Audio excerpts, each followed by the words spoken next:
Good evening. I hope we're all well again tonight. Long time no see. Tonight we've got quite a good one. We've been trying to hunt this guy down for a wee while now. We've finally got a hold of him, and he's here. But before we introduce the guest tonight, we've got the myth man James Black coming as well. Evening, everybody. Evening, Greg. How we doing? I'm good, James. And how's yourself? Yeah, not bad, thanks. Not bad. Bit of a mad one to get ready for this, but we're here and we're ready for it. So. I think it's probably going to be worth it. You know, I think everybody's quite keen to get on and speak to the man himself. But yeah, it's been a while since we've actually had anything to do with each other because we've not had that many times have been wrong for lives, and obviously there's been no Speedway at Berwick, no until maybe next month. So I feel like you've beaten me greatly. So yep, it's well. I tell you what, let's get. Marty's coming. He'll make an appearance, but he's. Oh no, he's here. Hello there. Evening. And Marty, how are you doing? You all right? I've had better days, but we'll gloss over that. You're here now. You're here now. I'm with you now. So we might as well get the main man on. The reason that we're all here tonight. Mr. Robson, make yourself seen. Hello there. Good evening. How are you doing? You all right? I am, Connie. Thank you. How's everyone? Yeah, all good. So, might as well just get stuck straight in. Third time lucky, some would say, for your farewell meeting. You want to talk us through the reasons that it's not happened yet? Hi. Bad luck the first time. Both times, really. First time, obviously, COVID. It was 5 or 6 days away. 5 days away, I think it was. And that was it. The whole country went into lockdown. So that was unfortunate. And then it was too wet beginning of the year. I was hoping to have it the week before when I had it planned for, which I think was the 1st of April. I was hoping to have it the week before and have it late March rather than April. But unfortunately, couldn't do that for one reason or another, and we ended up having to go 1st of April, which was okay. It was still a good date, and then it was too wet. That's the thing. So let's might as well make it in October where it's never wet. well, what I was told was you've got to have benefit meeting in either March or October, so very beginning or very end of the season. And then the next thing I saw was Neil Middle just was in the middle of August. And I thought, okay, maybe my face just doesn't fit. I don't really know what happened there. So this is what I was told officially from the BSPA of March. Oh, right. So we went as early October as possible. And that's what we've come up with. You know what Speedway's like, though.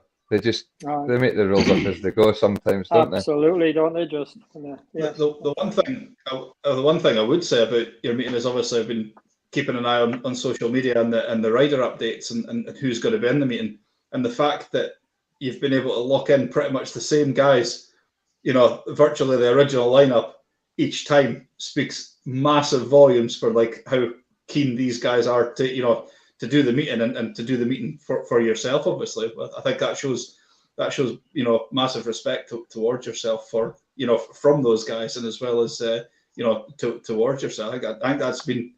If there's one positive to come out of the fact that the meetings had to be restaged, two or three times, or attempted to be restaged, I should say.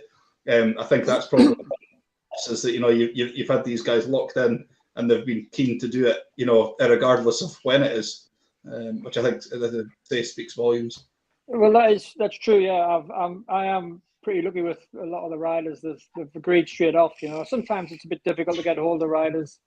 And I understand why, because you're busy, to have yourself. And yes, it's nice to have the lads come back and they come back again. And at the moment, we're just waiting on the fixtures coming out for the last few meetings as to when to sort of be able to confirm the last few riders. And they're hopefully riders that everyone will want to see, and people that's, I don't know, two of them. I'm trying to think. Two of them were in the meeting and one of them wasn't. So, in the original lineup. So so there's a fresh face coming in. Yes. Hopefully we're going to have a fresh face. Yes. But good rider, very good rider, and yeah, hopefully it will all turn out good, and we'll have some nice weather and a good day. I guess the bigger question is, Stuart, are you going to fancy 4 laps yourself? No. We'll see. I highly doubt it, to be honest. I haven't got any equipment. I could probably jump on someone's bike and do a few laps, I guess. I haven't got boots. I'd have to borrow someone's boots. I've got the rest of my kit because I use that on the motocross bike. So I've got all of that. I haven't got boots or a steel shoe. We'll see. At the moment, no, but you never know. We'll see on the day. I've got boots and a steel shoe. What size of feet are you, Greg? Exactly what I was about to say. I think. Oh, here we go. There's the inner soles here, actually.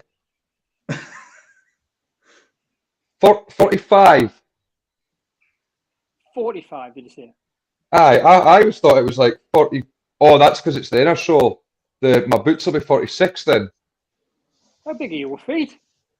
They must be. You know what they say about the old big feet. Yeah, that's it. Big socks, isn't it? UK size, is it not? Yeah, no, I don't know what that is. Foreign size. 11. Is it 11? 10 or 11 or something like that. I was a 40. I'm 43 in normal shoes. I used to wear a 44 in Speedway boots, which is a 10 because the 43s were just a little bit tight. Aye. The 10s fit really good. To be honest with you, the boots I've got are absolutely wrecked at the minute. Marty's dropped it. The boots I've got at the minute are absolutely wrecked. I've done 2 seasons on them, but I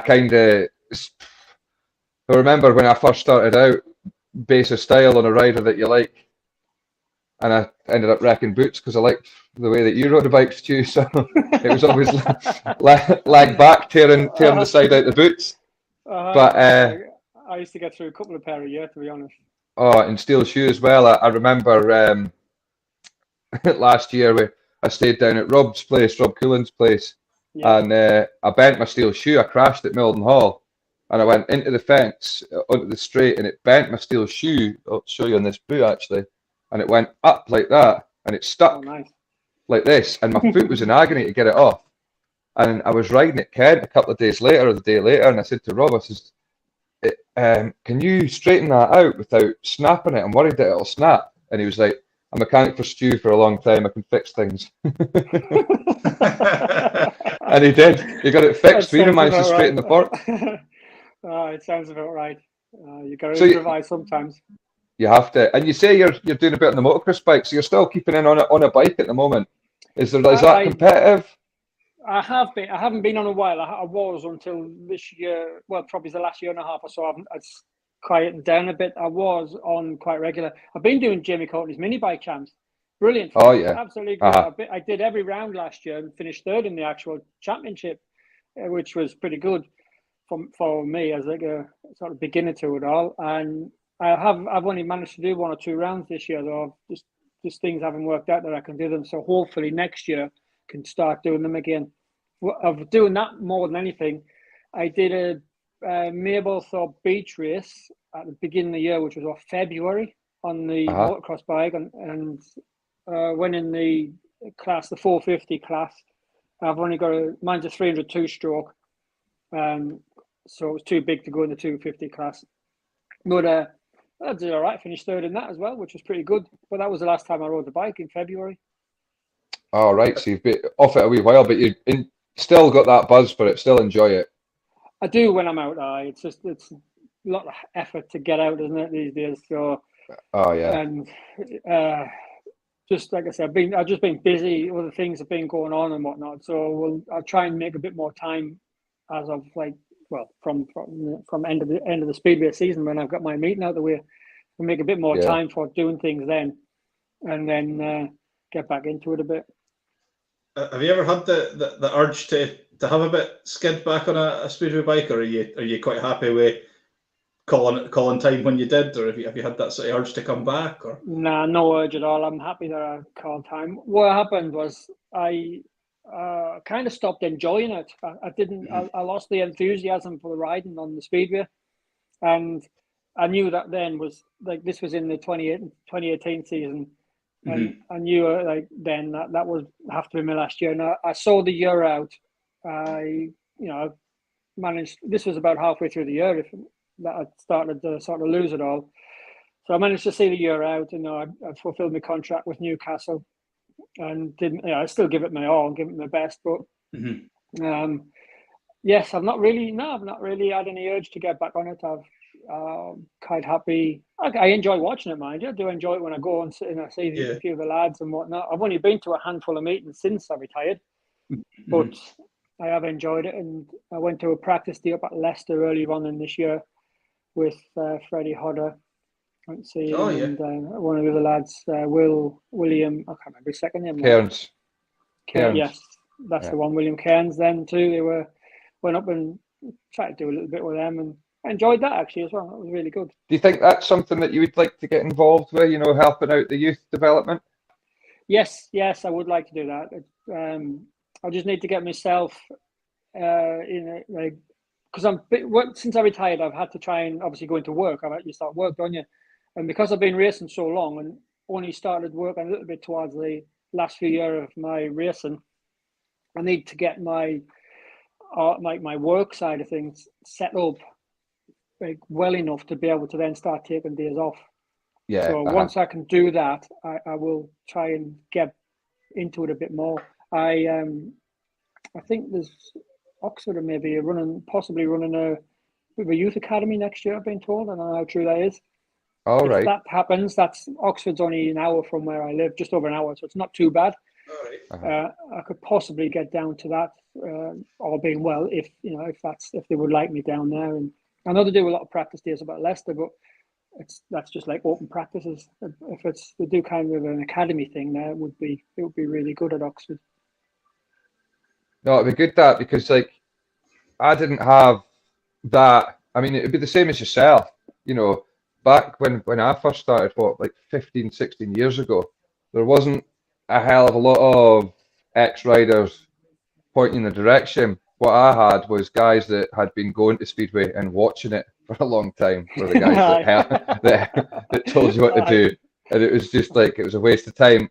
I mean, I say that I was lucky. I did have, obviously my dad helped me, Kev Little and Scott and yourself. I remember, I know that your memories know the best, but you'll remember spannering for me at the under-21s at Lakeside years ago. Yes, I do actually. And yes. Went to that meeting just as the track reserve, and Charles Wright went out on parade, and he'd hurt his foot the night before, and you came running back and said, "We better get this bike ready because I don't think he's going to do anything." And he pulled out the first race, and I think I went out to the tapes against, it was like Lewis Bridger, Ty Woofenden, and Ben Barker. It's like, yeah, you'll be fine. Just get out there. So it's just no problem. Yeah.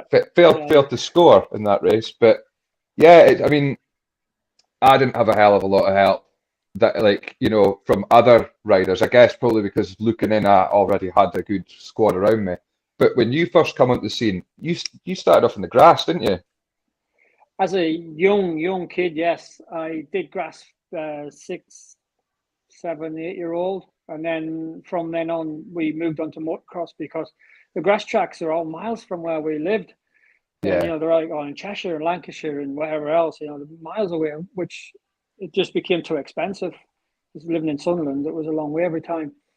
So we started doing a bit of motocross, local motocross. Scott was just getting started on the Speedway as well at that age. I think he must have been about, if I was 8, he would have been about 13, 14.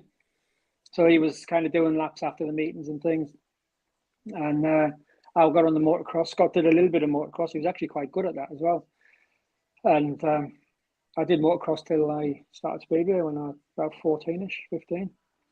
And where was the track that you can you remember the first track that you went on when you first got on a Speedway bike? Would more than likely would have been Felton, which was not many. Yeah. I don't know if you remember. You remember that place, Felton? It was a great little practice track. Was possibly there, but it could have been Burtonlough or Middlesbrough. The old Middlesbrough underneath the flyover at Cleveland Park there, or Newcastle, the Brough. Yeah. Because I used to go to them 3 tracks every week and have laps after the meeting. And when Felton was on, we'd go to Felton as well and just do laps after the meetings on the race tracks. And then Felton, you just go out and do your practice and you take your turn in the queue. Would I be right in saying that Felton, I'm pretty sure that's the track my dad told me about, that they never took the door handles off the doors when they used them as fences.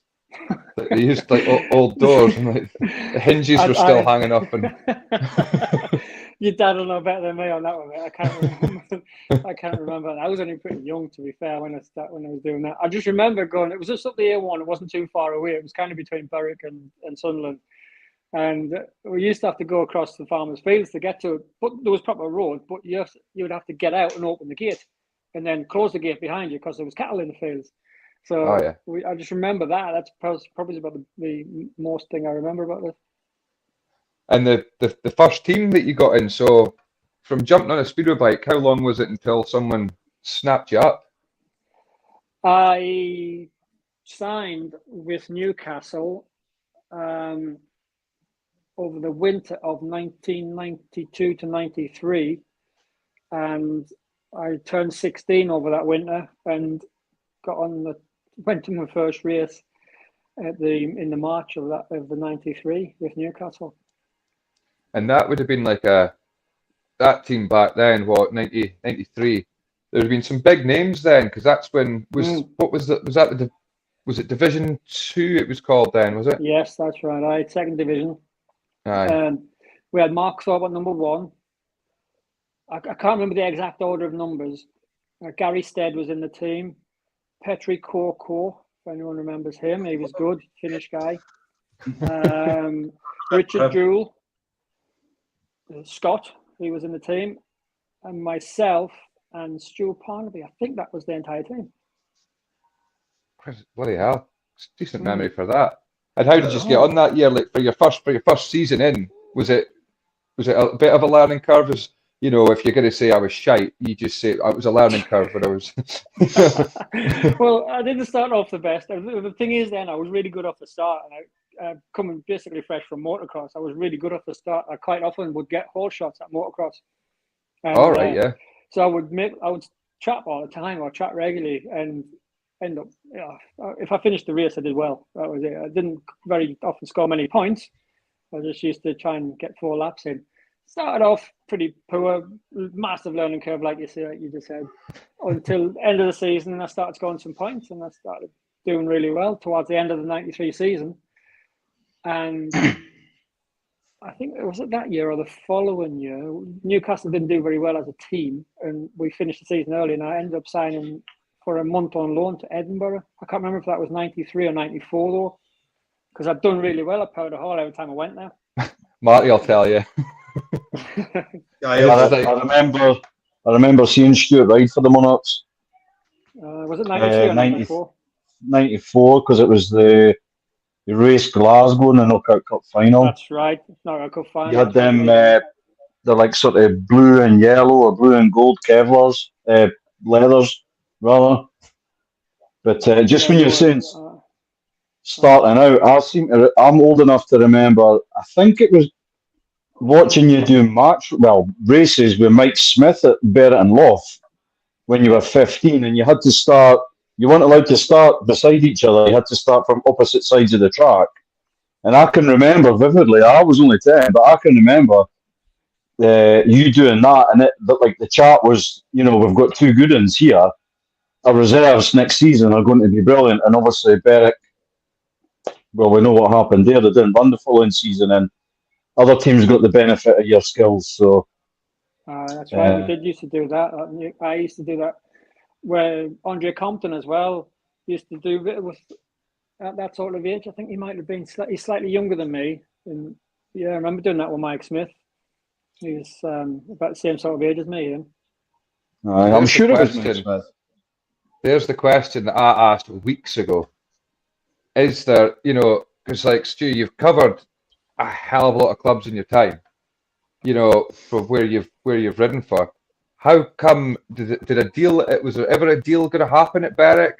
Were you approached? Was there a reason that you never rode for the Bandits for a season? initially I probably would have signed there, but they closed down. But So the that was chances that would have been me at Berwick, I would have thought, because Scott was there. And I loved it, especially at Berwick and Lough. It was a great little track. And I always loved going there. So I more than likely would have went there. And then obviously it closed down. And then we both, me and Scott, ended up at Newcastle. So I don't really know why that particular thing happened. I don't know if they were the only club to come, like approach us or what, I'm not really sure. Was Paul Thorpe no your number one that year at Newcastle? Do you know what he I might think have Thorpe- been? I said Mark Thorpe, didn't I? Paul Thorpe was he not hang on. Mark Thorpe was there 1 year and Paul were they both Mark Thorpe was number one in 92. Paul Thorpe was number one in 93. Him and Scott were heat leaders for the Diamonds that year. I'm sure they were. Was Mark Thorpe there in 94 then? Maybe that's He might have been. Paul Thorpe definitely was there 1 year, yeah, and he was excellent. He was brilliant. He was. Yeah, but I remember a little bit further on. So this is when Berwick were back at Sheffield Park, and I don't know how it happened, and you'll be able to tell us, but you and Scott ended up at Hull together. And the 2 years at that time, it was like, can we not have one of the Robsons at Berwick? We're not greedy. Can we not just have one? And you were sort of, that was the beginning of being like an out-and-out number one in the Premier League, as it was back then. Yeah, that's right. I had a good year that year at Hull. I enjoyed that. I'd gone to Coventry before that in 95 from Newcastle. I went straight to Coventry and did a season and a half there, and did half a season at Middlesbrough in half of 96, and then went to Hull.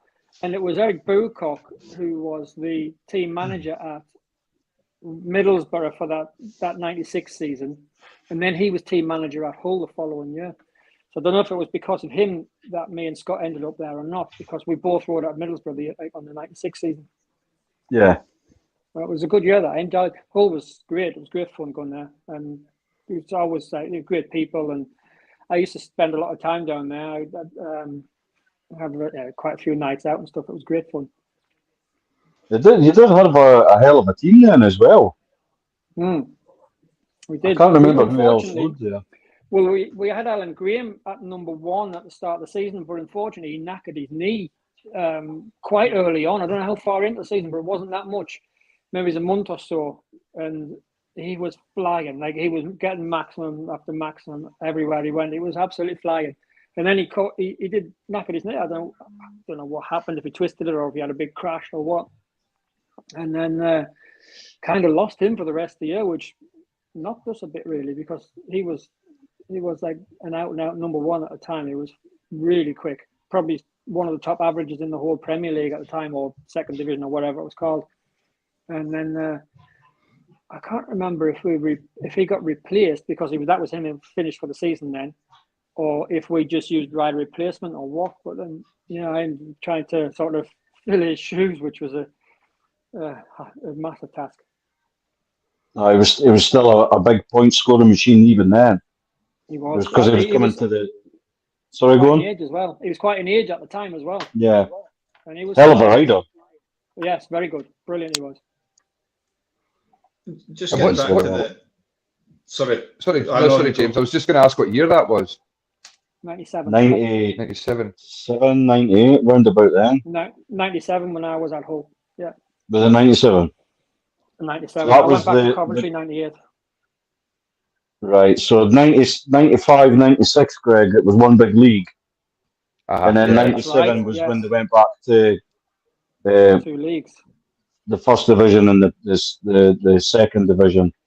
Yes. And that sort of coincided with the Premier League then, as it was.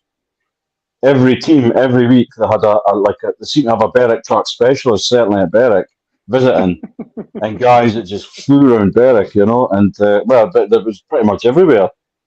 There was top riders at every team. Yeah. I remember going up to Berwick that year a few times, and it was great because didn't it just reopen in 97 or something around then, was it? 96. 96, so it hadn't long reopened. I remember going up there and I think I might have got track record. It didn't last long, but because it was obviously a new track and track records was going quite regular. I remember hitting track record down there once or twice, and I said it didn't last long, but it was nice to get for a short while. I tell you, we'd be in the whole team then with Peter Scully knowing the. He'd be in, That's was right. in the Bandit He was. with the whole Peter team. Scully was that whole. He was that year with me. It was brilliant. It was good. We had a really good team. We were good fun as well. It was a good fun team. So, honestly, it's hearing you guys like remembering that from, like nearly 20 years ago. I can't even remember who's in my team now. In fairness, you've not done that for weeks, to be fair. I know. I've not seen them for quite a while, the way things are going at the minute. But no, I mean, I was actually, funnily enough, I was watching a meeting last night. There was nothing on the telly. It was straight after I had done one of these. I went on YouTube and I thought, right, I'm gonna watch some of Stu's meetings just to, even just to watch some races or anything like that and just comment on it.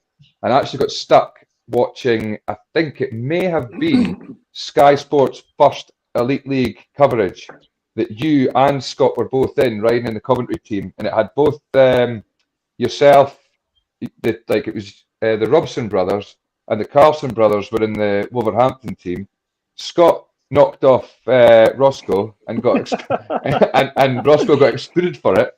Ran straight up the inside of him, and I think his elbow took his throttle cable and pulled his throttle cable out, which is something you don't often see. But it was mad to watch that meeting, and I mean, you look back because I was looking before. I had a quick scan over some of your stuff online, seeing the averages in the Elite League. I think was it be 2003 that you had it was like a 6 or 7 point average in the Elite League, but then you were like riding with like Crumpy, Tony Rickardson, and like Lee Adams, just to like name a few of the boys. So to hold an average like that, then it just goes to show how well you were going.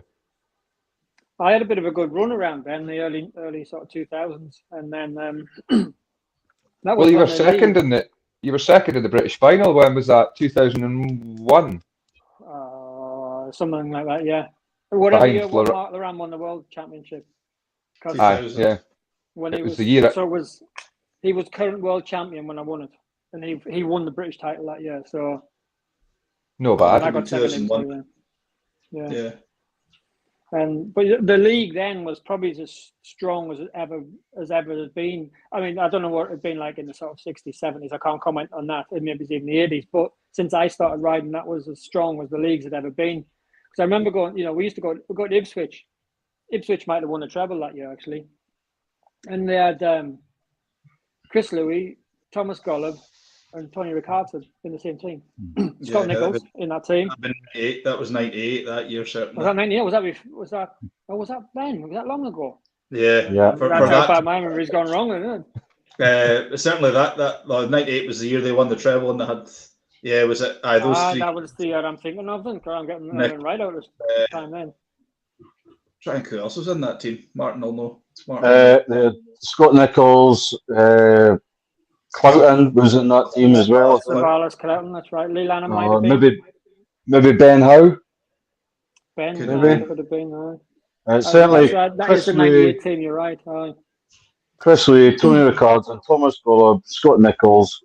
But Scott Nichols was started the season as a reserve and ended up being like a heat leader average. And then on top of the, you get a heat leader, or 4 heat leaders basically in that league at that time, the riders of the caliber that they had.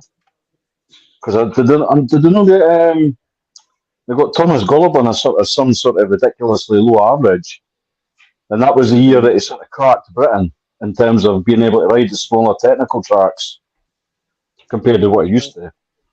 Yeah, that's right. Talking of which, Stuart, did you venture abroad much racing? I did a little bit, not as much as I would have liked, but I did a bit. Did a little bit in Poland, a bit in Sweden and Denmark, and a few individual meetings in Germany and France, Italy. I did a bit of Italian league as well. That was brilliant. Italian league. I did it in Danish league as well. They did a bit of league racing a few years back now. There's only 4 teams, so it was the same 4 teams every meeting because they did like a 4-team tournament. All right. I think that's how they did it. Yeah, there's only 4 teams in the league anyhow, and it was Lanigo and Terenzano, and I can't remember the name of the other 2. And I rode for Terenzano. Who else would have sort of ridden in that league at the time? Like outside of the sort of the Italian or Argentinian guys? In the Lanigo team was Billy Hamill and Steve Johnson. And that was a fairly strong as well. Yeah, that's a bit the only 2 other riders are foreign riders, like as far as non-Italian riders I remember. Yeah. The rest of the Italian. I suppose some of the Italian riders would have been quite, at that time would have been fairly handy as well. By comparison. There would have been, I suppose, at that sort of time. I didn't know he'd done a league, to be honest. I didn't know that. There we go. Every day's a school. I got that sort of come out of doing a World Championship round over there at Terenzano, and I just come off the back of that. I think I was at Lanigo. One of the rounds, they did a meeting. I did one at Terenzano, I did one at Lanigo. So it was after one of their meetings. Mm-hmm. I got asked to ride over in the league there, so I left the bike there from that meeting. I was fortunate enough to have someone who I trusted. It was, I don't know if anyone remembers Simone Terenzani. He did a little bit of riding with Hull a few years back. He let me leave my bike at his workshop, and I used to just fly in. He'd pick me up from the airport, I'd fit the engine, and we'd go to the track. And then we'd normally then go out with the Lanigo team after the meeting, and with all the management and riders from the Lanigo team. The Lanigo team paid for it for us. It was great. We're going to have a bite to eat and a glass of wine. Lovely stuff, that sounds all right. I've just looked up just now about the 2003 season. So the leading averages of that year, Jason Crump was in a 10.79, Lee Adams 10.14, Magnus Zetterstrom, he was in a 10 point, and Ricardson 9. You got Scott Nichols, Dickie Pedersen, Michael Max, Greg Hancock, Ryan Sullivan, and Billy Hamill. And this is just going off of what I've seen on Wikipedia. So it was saying that year, 2003, for yourself, you were just under a 7-point average for 47 matches for Coventry. And you also doubled up with Newcastle that year. And I'm pretty sure, did Newcastle win the league that year? We won something. No. 2001, Newcastle won the league. Yeah, that's right. I'm saying we won something. I remember I did a guest booking for them. That's what that was. I did a guest booking against, who was it? It might have been Edinburgh. Fish used to ride for Edinburgh, didn't he? Yeah. It was a knockout cup final or something, and I think that might have been the year before when I did a guest booking for them, and at Newcastle. And Newcastle won the trophy or whatever it was they were racing for then. But then the following year, I doubled up with Bjarne Pedersen. That's right. That's what I was going to say, because that would be the year that Kev was in the team, and I was at I went to every meeting on the Sunday, obviously, going doing with Drew, and it was because you would be at 5, Kenneth Bier would be in the team.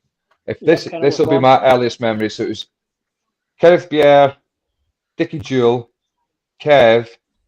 Number 4 has slipped my mind, but I will. Was it Jamie Robertson? No, Jamie Robertson and William Lawson were reserves. Okay.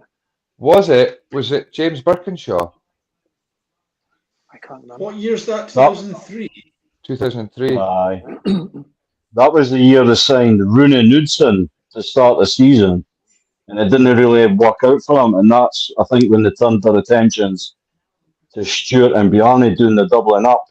And it was how it come across to me was it was a shared role. So Stuart and Bjarne were racing in Elite League, but they didn't have to commit to doing, say, I don't know, 20 matches for the Diamonds, half of them each, so that they could then earn a few extra quid, and Newcastle were getting quality riders. So that's how it come across to me.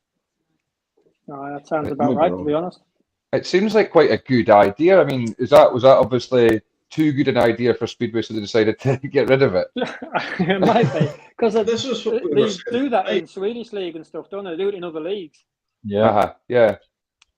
I mean, you could see that. I mean, it obviously worked. It would have worked the treat, because I do remember being there. Like that memory for me was that I would be sitting up in the bar next to Fiona, Jamie's mother, and she'll have knocked years off my life for the passive smoking then, because that's when the bar up at Newcastle, like it was just constantly going. She was either she was either eh? Because you've never smoked. No. That's probably what led me to do it later in the years. But yeah, it was, and I mean, it's such a shame that Newcastle's like gone now. But that era then, is for me, it was packed. And the thing is, it wasn't just a case of load the bikes up and go away home.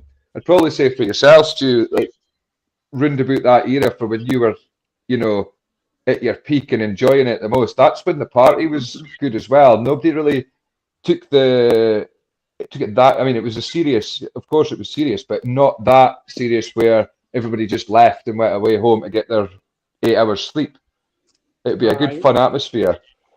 You're right. Then it started becoming more like riders started becoming more professional and taking it more serious. Sort of not long after that, a lot of the top riders obviously already did, but because that's why they were top riders. So a lot of the other lads just used to go and enjoy themselves. Really, you're gonna have a few pints in the bar afterwards, and then drive 3 hours home or whatever it was. Not a lot of people could. Not a lot of people could ride with a hangover. I do remember a very early year, maybe the following year, 2004, maybe 5. I think it was 4. That'd be with the year that Scott had finished, wasn't it? Working in 2004, yes, yeah. That was when he found out that he had the tumour, and I think that would have been the time that I remember seeing Stoney getting lifted off a chair because he had had that much to drink, and then like, rode the next day and was fine. Like, Stoney was probably the only guy that could do it. Yeah. There was a handful. Well, I know Joe Screen could as well, and Craig Watson, he could do that as well. There was not many could do it as well as them three, but I know one person that couldn't do it, and that was Mr. Little. I got to admit, I couldn't either. It was horrible if I ever went to a meeting hanging. It wasn't good. I was just looking up here, 2003 Newcastle side. There was Bjarne Pedersen, Kenneth Bear, yourself, Kevin Little, Mick Powell did 5 meetings apparently. Richard Jewell, Lee Dickin, William Lawson, Christian Lund must have came in towards the end of the season. Jamie Robertson, Craig Branney must have been in the side as well for a wee while. Yeah. Stephen Mell as well for 8 meetings, which I do not recall at all. But according to what I'm on here, it might not be accurate. But there you go. And Rune Knudsen, as you rightly say, Martin, in for 4 meetings. But so there you go. Fact finding. Right. And then after that, you were off to Rye House, where you spent quite a bit of time. Yes, that come about because I did an open meeting down there. What was it called? They used to run an open meet at the end of every year. I forgot what it's called now. And Ace of Hearts. Won it. Ace of Hearts, that was it. Aye. I won it in 2004. And then I got a phone call from Len. Do you want to ride here next year or this year, or, whenever the phone call was, like for 2005. And Coventry sold my contract to Rye House. So that was my start of my Rye House career. And you were there for a number of years, weren't you? I was there for a few years. I loved it down there. It was great. My first season, the 2005 season, we won the league before the playoffs. And we won a few things. We did really, really well. And we had a great team. It was brilliant. It was Danny King's first season that I remember. I don't know if it was his first season in that league or if it was his first season altogether. And he started off on like a 2.5 point average or wherever you come in on and finished on about an 8 point average. He flew, he did. It was brilliant. Chris Neath was always good around there. Eddie Kennett was always good. Luke Bohr. Was Luke Bohr in the team that year? I can't remember if Luke was actually. Tommy Allen was. Steve Boxall. Stevie Boxall, that's right. Aye. That's right. He was going good as well, actually, that year, if I remember right. Because you picked a certain northern team to the league title that year, and us other teams follow that team. But we'll gloss over that part. Okay, I think was Brent That's on the all. team that year as well. Yes, I think he was. I was he? I'm sure he was. Brent. I'll just check. Because you must have just missed being in the same Rye House team as Scott, because Scott was there 2004. That's right. Well, he finished in that year. That was the year he retired. And I remember certainly you were the number one man for Rye House that year, and seasons after. Until was it Greg's favourite away track, Milden Hall? Did you not have a bad crash at Milden Hall? I did. I had a big crash in 2007. 95 season. It was. I can't. I was injured at the end of 95 season. Sorry, 95 twice. 2005, and then I had a big crash early on in 2006, and I missed quite a lot of the season. Then I had another big crash in 2007 at Milden Hall, and that was when I missed 18 months from that, and went. Because I came to visit you in hospital. That's right. 2007, because I had a broken elbow, and you had your back brace on, and we went to Gary Stead's Grand Prix together, and and Louise took us in, and she was like caring the community, because you were like walking about like that, and I had like the sling on and the full cast on the elbow. I remember actually at Sheffield, wasn't it? It was Sheffield, and that was when Lee Complin passed Freddie. Yeah, brilliant last year, if I remember right. Was watching that with my own eyes, I was just like, no, you're not. Oh, yeah. Oh, you've done it. It was great. I remember visiting that hospital because we came in, I can't remember if my dad was there or if it was Louise. And we came in to see you. I may not have been injured. It may have just been before I had the accident. And you had fallen off the bed like the night before we came in, because I can't remember what the story was behind it, but you'd fallen off the bed and you weren't to move. It may have been like a catheter thing, so I know how bad they are. If anybody's had a catheter, the pain you get in when you can't, because you can't actually go.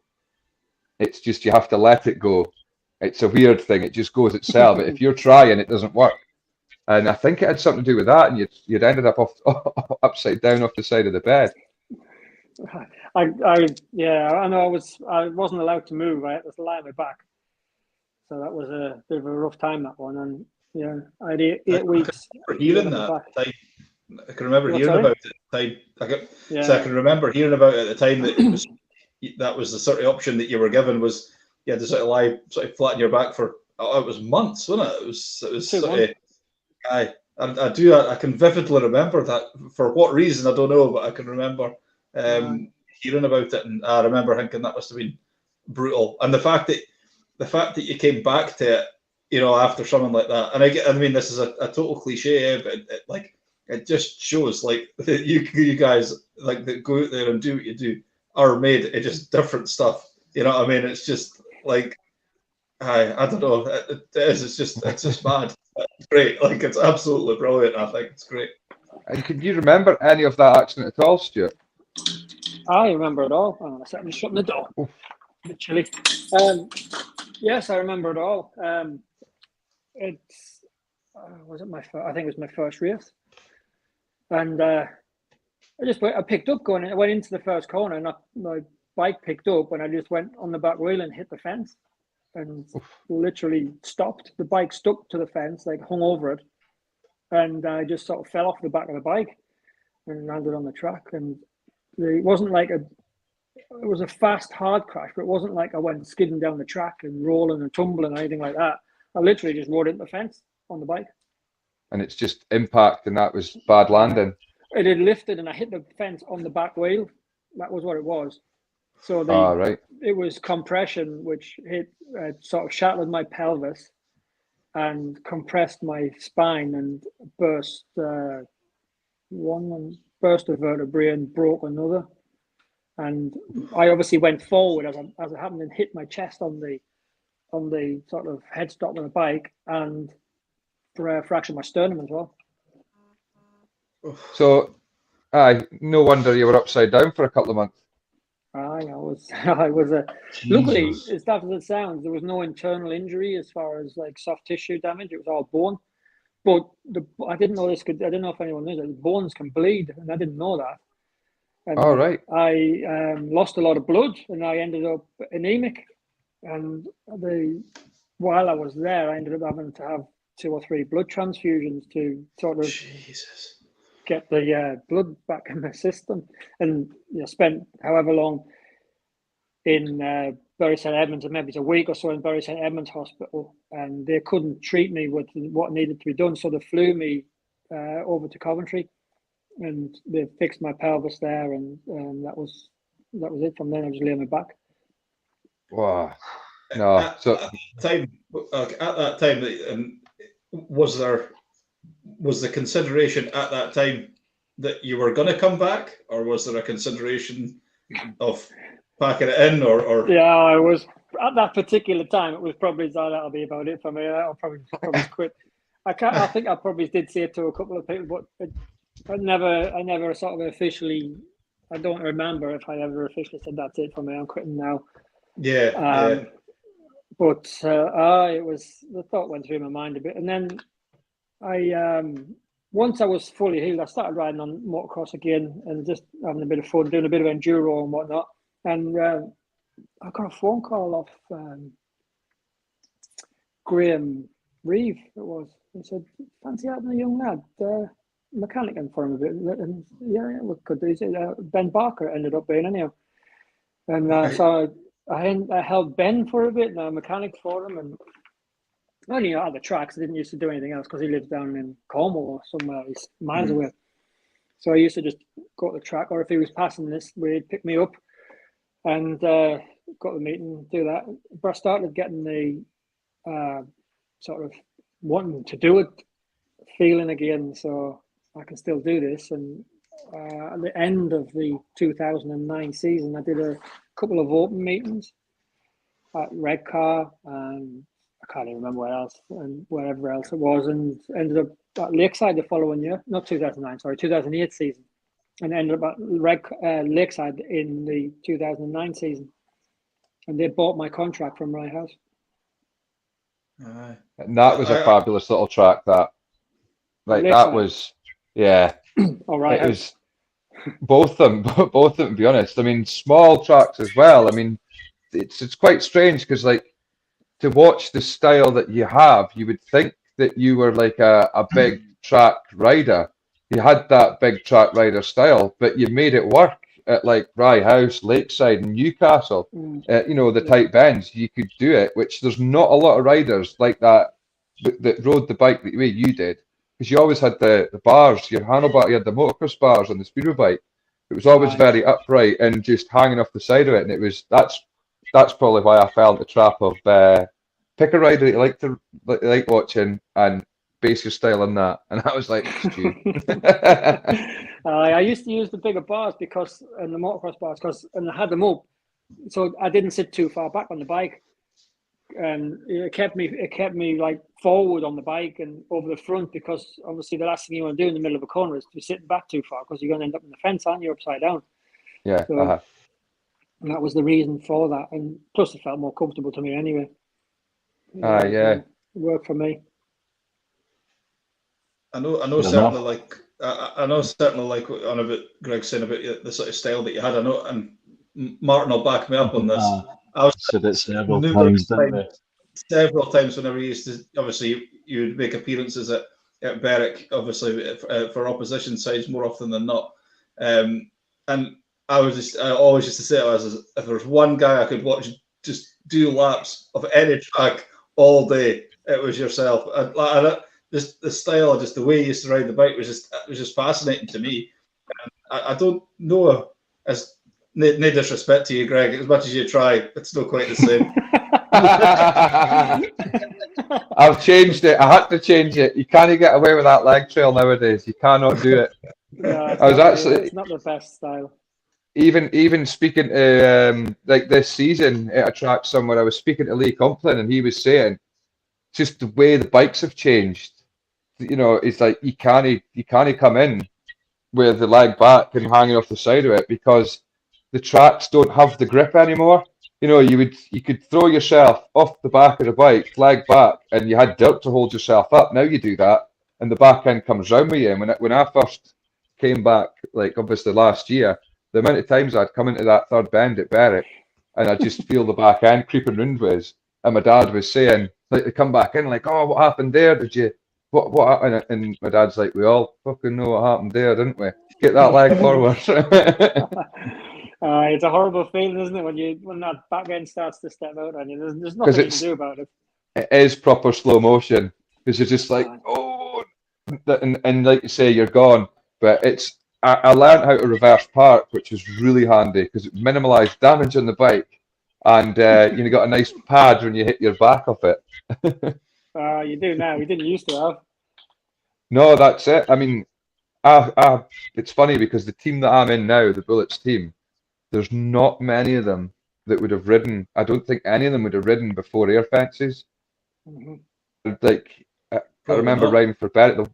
The worst place I went to, and I mean obviously I know you lived in Exeter when it was a horrible fence, but I remember going to Newport, and that was with Berwick in 2009, and Paul Clues went, bloody hell, them fence posts are close together.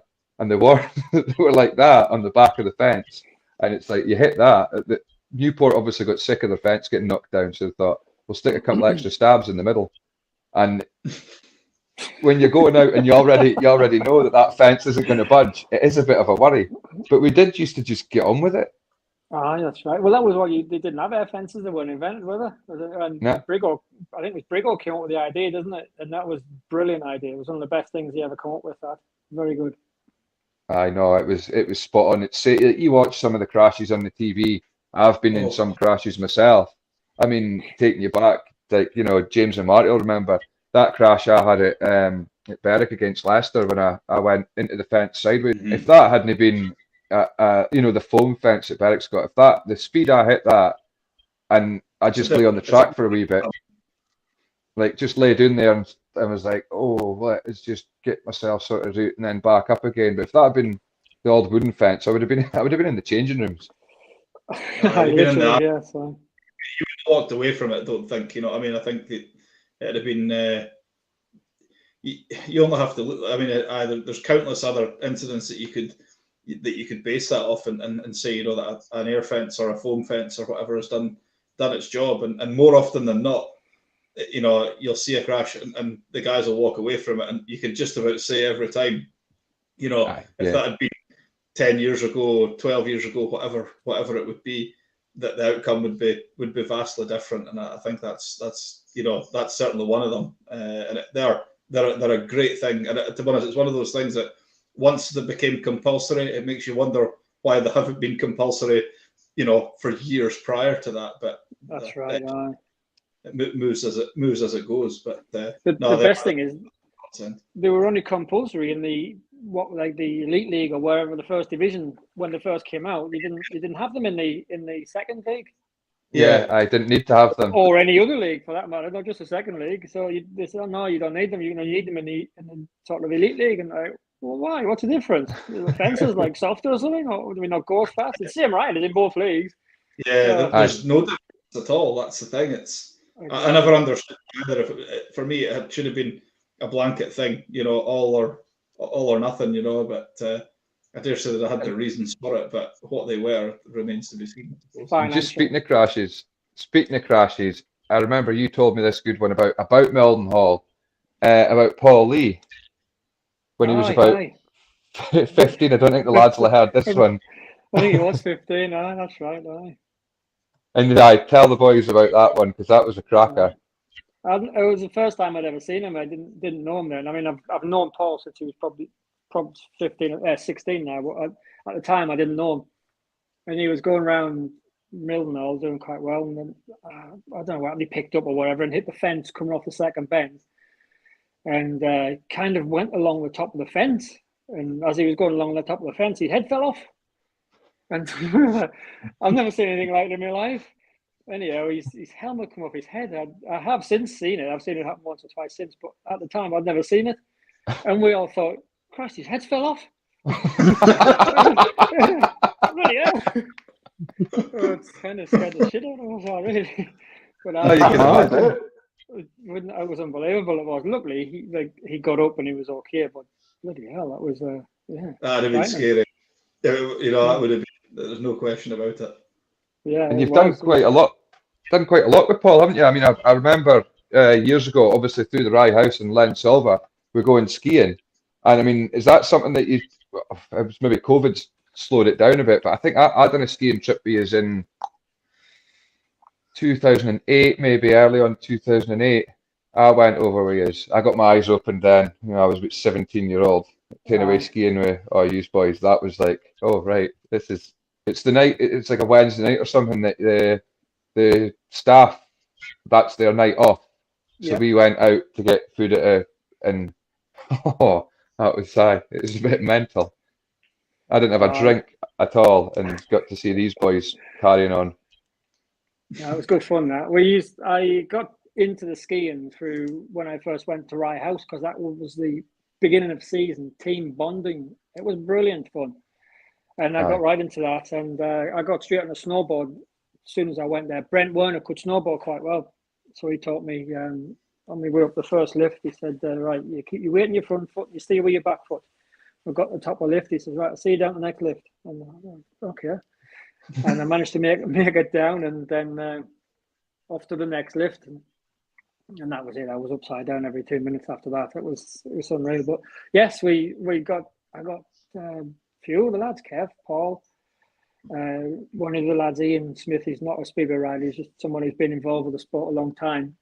We were the four that stuck at it longest. But obviously Drew, he come for a long time with us as well. Pierre. Pierre, yeah. Pierre, Dickie's old mechanic, and he lived in Newcastle at the time. He's moved back to Denmark now, and he would come. He was over last year. Was he? He came over last year because he is best mates with Ben Basso's dad. So it was Basso's first meeting was at Redcar. I think he was signed for Poole towards the end of the season, if I remember rightly. And Pierre was there, and my dad, we went down to watch the meeting, and Kev was there, and with Pierre, Dickie, and my dad and Kev, they sat at the bar after the meeting and had a bit of a chat. And the people were like saying, "Right, lads, time to go." And I think they'd only got halfway through the 2002 season. It was the stories that were getting told. You could never put them on like a podcast or anything like that. It was a bit crazy. But I mean, I vaguely remember obviously being young with them guys being about, and it was a different era back then, total different era. But you would have ended up with Ty in your team as well as at Rye House, because I know he done a few skiing trips with you, so that would have been. That's right. I mean, you would have been able to see what kind of rider he was going to become at an early age, because he'd be 17 when he first went to Rye House. He was 2000. It was 2007. It was the year I ended up crashing at Mildenhall that year, and he was in the team, so I didn't get to ride with him for too long. I was out from mid-April or towards the end of April. I crashed, but he was good, and obviously he was good then, and I think he'd come from. I think he'd been Scunthorpe before that, hadn't he? And he's done really well. That was in the Conference League. He was at. Oh, that's funny, right. because the Rye House that he went to in the Premier League, and then he was in Wolverhampton in the Elite League. That's right, and he was good from the off when and his dad put everything into him, and he was really, really good for him, and his dad had a lot of good contacts which helped. So obviously you've got to have the talent as well, and he had it. And, then took it on to the top. And did you see that? Obviously watching him, because did he do a season in 2008 with Rye House as well? Yes, he did. I didn't. No, I missed that season. Because that was right. I didn't come back until the end of 2008, so I didn't see a lot of him riding. It was only really that early stuff in the 2007 when I saw that. So and I didn't really get back to it after that until end of 2008. and he would have been heading the way up by He then, was. because it was just that season, I thought. there was just like no He was stopping that. Premier League Riders champion that season. That was the year he won it. Aye, And then the yeah. following season, they ended up at Wolverhampton. That was his first year at Wolves. That's right. That's If you kind of how I remember. recall. So not bad. Well, I'll tell you, Stu, as you said to us the other day, you're getting an old man now, and you need to get to your bed a little bit earlier. And we've just hit the hour mark. To me, I don't know about you lads. It doesn't feel like an hour that we've been on anyway. No, It's been No, it's been great. reminisce So, about the old times all night. I think No. I think that if Stuart's all right, we should get him back on again. And definitely. Well, I think we'll have a Anytime, mate. we'll have a recap after your farewell meeting. We've all got our fingers crossed it goes ahead for you. Looking forward Yes. to that. When again, Greg? It's Sorry? the 1st of October. Am I right in It saying? is, yes. I will plug here for it. 1st of Go for October, 5 p.m. start. It's a sort of Saturday as well, which is, I thought, trying to get to anywhere on a Friday is a nightmare. So for traveling reasons for people, it's hopefully Saturday will work. Unfortunately, it's the same day as Torren, though, which is a bit of an unfortunate one, which I didn't know at the time, even though Torren would have already been booked. I just didn't look. Smarslick's already won the world title. Who's really caring? Exactly, yeah, that's exactly right. And So I don't know if Leicester might have a meeting. Right. Leicester might have a meeting the same day, though. I'm not sure what's happening there. So that's one of the fixtures we're waiting on before we know what riders we can use. If they are having a fixture, who is it against? That's the thing. But we've got 16 rider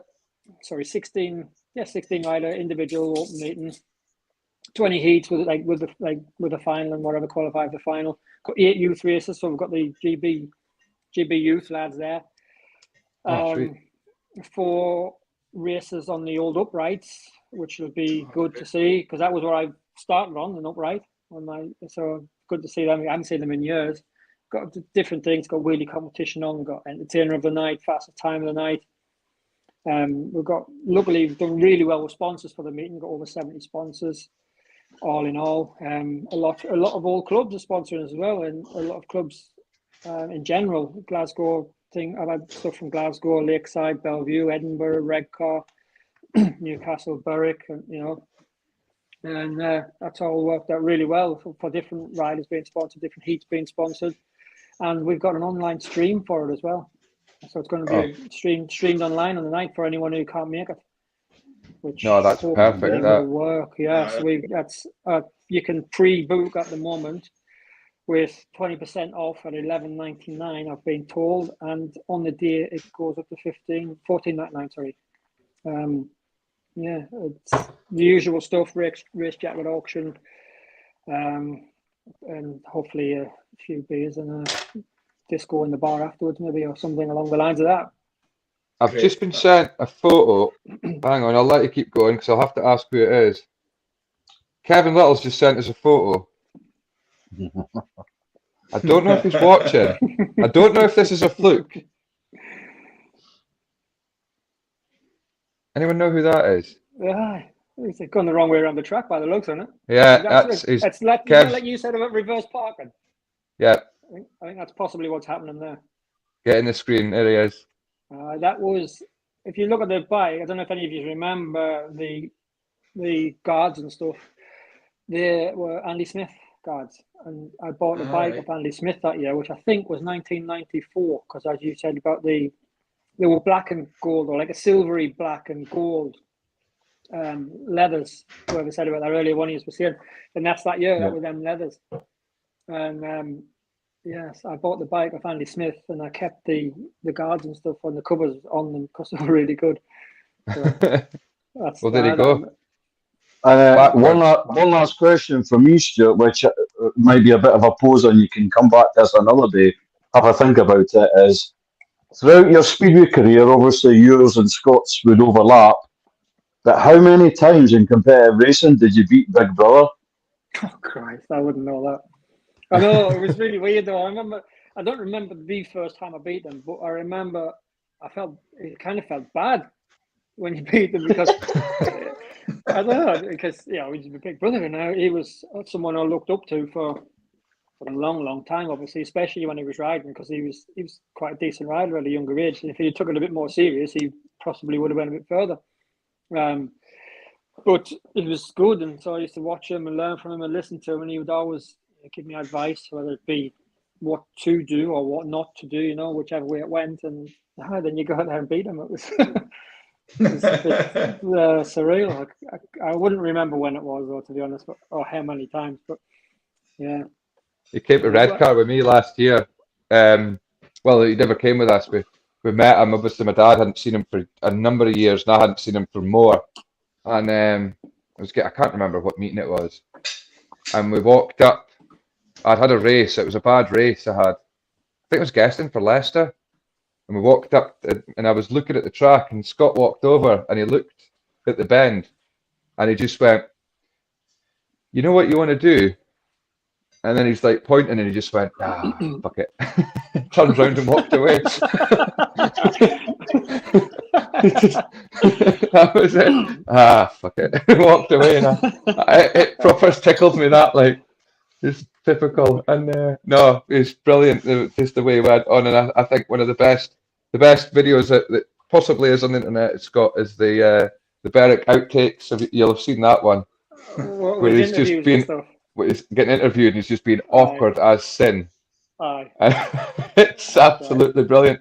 And why are you going to Australia? Because it's shit here.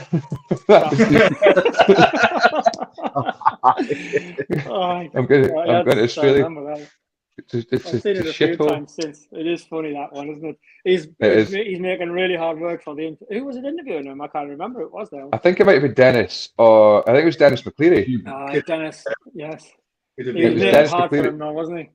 He made it so difficult. If you've not seen it, find it. It is the funniest thing. That's good. Oh, it's so good. He just doesn't. Aye. He's quite happy. And he said, what was it else he said? He said, so you're off to Australia. Oh, so you're going off to Australia this winter? Aye, I've just told you.